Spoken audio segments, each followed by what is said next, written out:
invite Alexandre Tepas pour nous parler de son expérience et de son développement industriel, enfin de biotech.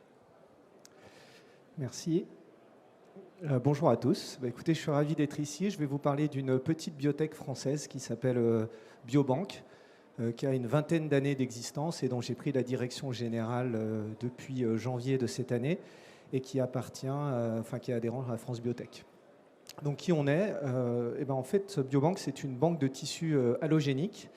Je reviendrai sur les certifications ANSM et ce qu'on est capable de faire chez Biobank. On est basé dans le 77 à Lieusaint. Et donc c'est une PME. On a à peu près 50 employés et on produit donc en France ces greffons allogéniques. En termes de certification, donc en tant que banque de tissus humains, on est certifié par l'ANSM et donc nos agréments nous permettent à la fois d'organiser le recueil, mais aussi la transformation, le stockage et la distribution de tissus humains, de tissus allogéniques. On est également certifié ISO 13485. Donc vous pourriez vous poser la question, mais est-ce un dispositif médical, puisque cette norme ISO est généralement pour les dispositifs médicaux, et la réponse est non. On est enregistré comme tissu humain, on a un statut réglementaire à part, mais on a décidé de mettre en place une norme ISO pour structurer en fait notre système qualité. Donc, comme je vous le disais, on a à peu près 20 ans d'existence. Nos premières ventes ont été faites en 2004. À noter l'arrivée d'investisseurs type fonds à partir de 2014, la création d'une filiale en Suisse en 2019, le 13485 en 2021, des nouveaux lancements qui vont avoir lieu l'année prochaine et notre accréditation FDA donc, pour pouvoir distribuer nos tissus aux États-Unis qui est actuellement en cours. Donc, par rapport à notre activité principale, ce qu'il faut avoir en tête, c'est que les tissus qui vont être recueillis par Biobank sont recueillis sur patients vivants. On s'intéresse en fait à des sous-produits de chirurgie et concernant la régénération osseuse, on va s'intéresser à la prothèse totale de hanche. Et lors d'une prothèse totale de hanche, vous le savez peut-être, mais avant de mettre l'implant, on va sectionner la tête fémorale.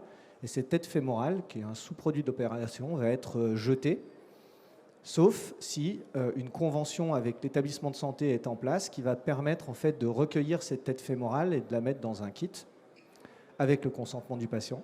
Et donc cette tête fémorale va revenir chez Biobank. On va avoir une sérologie qui va nous permettre de s'assurer que la tête fémorale est éligible. Et ensuite, on va avoir un procédé industriel sur la base d'un flux de CO2 supercritique qui va permettre la délipidation et le retrait de toutes les matières organiques de la structure osseuse, tout en maintenant les structures collagéniques et propriétés physiologiques de l'os. Et ensuite, cette tête fémorale ainsi nettoyée va être découpée. Donc, et vous allez le voir après, ça va donner la naissance à différents types de produits qui seront remis à disposition soit des chirurgiens orthopédiques, soit des chirurgiens du rachis, soit des chirurgiens dentistes. Donc ça, c'est la gamme de greffons osseux pour les chirurgiens orthopédiques. Donc vous pouvez voir des têtes fémorales entières, des demi-têtes. Quand on va avoir une chirurgie qui va nécessiter une masse osseuse importante, on va voir des coins qui vont permettre de faire de l'ostéotomie. On voit de la poudre qui va nous permettre de remplir, par exemple, des cages pour tout ce qui est opération du rachis pour améliorer la qualité de la fusion. Et on a également une gamme de produits dentaires qui va nous permettre soit faire de la reconstruction ou simplement du comblement après extraction d'une dent pour permettre ensuite le positionnement d'un implant. Donc ces greffons, comme vous le pouvez le voir, ils sont secs, ils sont conservés à température ambiante, ils sont bien sûr stériles et donc encore une fois remis à disposition des chirurgiens pour leur pratique. Donc on est sur des marchés qui sont relativement dynamiques. Évidemment, la tendance allogénique est en train de prendre le pas sur tout ce qui est xénogénique et synthétique. Dans l'orthopédie, on a à peu près 53% du marché de la régénération osseuse allogénique, avec un marché qui est déjà mature. Le synthétique est encore présent, mais le xénogénique est moins utilisé en orthopédie. C'est un marché qui croît à peu près de 6%. Dans le marché du dentaire, la régénération osseuse va être plus dynamique, ça va être un marché qui va croître à peu près de 10%, mais où le xénogénique est encore très présent. Il y a beaucoup d'utilisation de greffons osseux xénogéniques en dentaire, à peu près 50% du marché. Donc aujourd'hui, on a à peu près 17% de ce marché de la régénération osseuse de manière globale et on a 80% de la régénération osseuse allogénique dans le dentaire. Au niveau de nos clients, évidemment, les chirurgiens, on est présent dans 71% des hôpitaux français, ce qui est quand même extrêmement important, plus d'ailleurs dans les structures privées que dans les structures publiques, mais quand même une très forte pénétration. Et on est présent dans la grande majorité des instituts dentaires et dans le maxillofacial. Donc au niveau international, je vous l'ai dit, on a 2 filiales en France et en Suisse. On exporte aujourd'hui dans 7 pays européens. Vous pourriez vous demander, mais pourquoi alors qu'ils sont enregistrés en France et qu'il y a une reconnaissance dans l'ensemble des pays d'Europe, pourquoi on n'est pas automatiquement distribué dans tous les pays d'Europe? C'est que dans le marché des banques de tissus, il y a des spécificités qui sont toujours régies par typiquement l'Agence de biomédecine en France et leur équivalent dans d'autres pays. Donc la directive européenne aujourd'hui ne s'applique pas totalement. Biobank, c'est une société qui fait à peu près 20 millions d'euros de chiffre d'affaires, qui doublera dans les 5 ans qui viennent et qui a une croissance dynamique aux alentours de 10%. Donc au-delà de notre verticale de développement dans la régénération osseuse, on a 2 sous-jacents aujourd'hui auxquels on s'intéresse.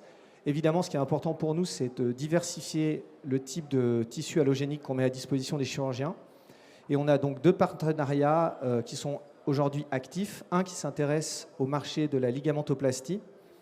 On a notamment un partenariat avec l'Institut Rizzoli à Bologne, avec lesquels on est en train d'imaginer un processus industriel qui nous permettrait de, sur des ligaments prélevés pour le coup sur patients décédés, de traiter ces ligaments et de mettre à disposition des chirurgiens un ligament déjà faufilé, donc préparé, sec, à température ambiante, stérile, et qui pourrait lui permettre d'utiliser donc du ligament allogénique pour faire notamment réparer les ligaments croisés du genou. Donc on a à la fois ce partenariat de recherche avec l'Institut Rizzoli et aussi une étude clinique qui est en cours de préparation avec le CHU de Toulouse pour démontrer l'intérêt donc de ligaments allogéniques dans les ligamentoplasties. On a un autre partenariat en partenariat avec l'Université de Reims, qui est donc un MICA Carnot. Et on s'intéresse là à un sous-produit d'opération à nouveau. Donc là, on ne parle plus de tête fémorale, mais on parle de membrane amniotique. Et on s'intéresse aux propriétés cicatrisantes très fortes de la membrane amniotique. On aimerait également tester, donc on a développé une nouvelle technologie autour du CO2 supercritique qui va permettre en fait donc de traiter la membrane amniotique, de faire des patchs qui nous permettront d'utiliser leurs propriétés cicatrisantes pour ce qui est greffe de cornée et réparation de cornée. Voilà. Eh bien, écoutez, je vous remercie. Je crois qu'on n'a plus de temps pour les questions, c'est ça? Ah, on a 5 minutes pour les questions? Très bien. Bon, voilà. Merci.